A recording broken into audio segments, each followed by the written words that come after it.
So I wanted to show everybody something.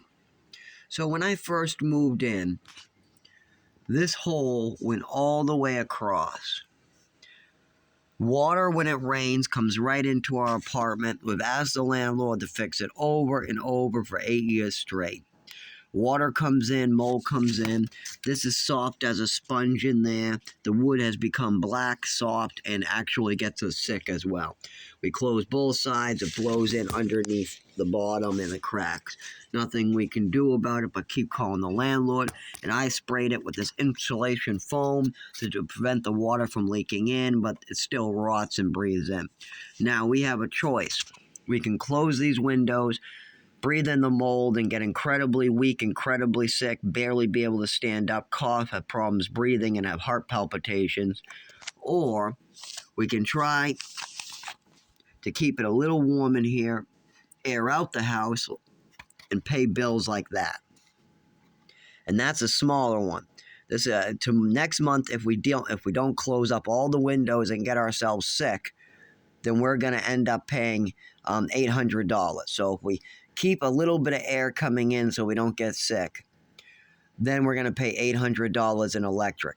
If we close the windows and get incredibly sick from that mold, then we can cut that down to $350, $400 maybe. And that's with all the windows closed and no heat running but one little tiny power saver we sit in front of.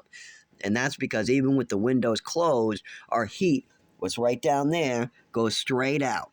Goes straight out. None of this is airtight. We wrap it with plastic, we get even more sick, and we only can lower that to $300 wrapping it in plastic. And like I said, we'll end up in the emergency room. I'll have several seizures, as well as my roommate won't get anything done because he's been sleeping 20 hours a day as it is, and that's with a little bit of airing out.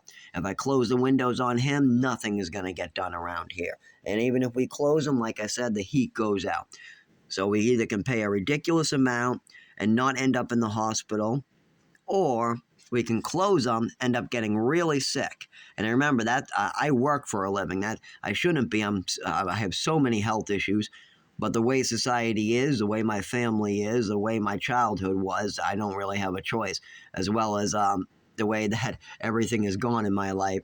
The person who's pretty much done a lot of things to do with my health is no longer here to take responsibility for their actions. And I only can take responsibility for my actions. And that only gets me so far. Like, I can't take responsibility for a rotting window like this. The landlord has to. It was here when we moved in. When we moved in, this hole was already here, and he said he was going to fix it.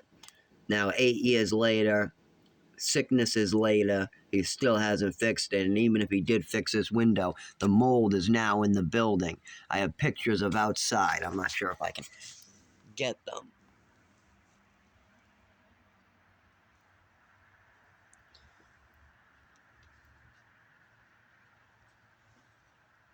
Not sure how much of that anybody could see. But yeah, the mold is inside the walls, inside the floorboards, inside the... It's even trying to eat the metal siding outside. So what the hell are we supposed to do? Get sick or pay $800 in electric every month?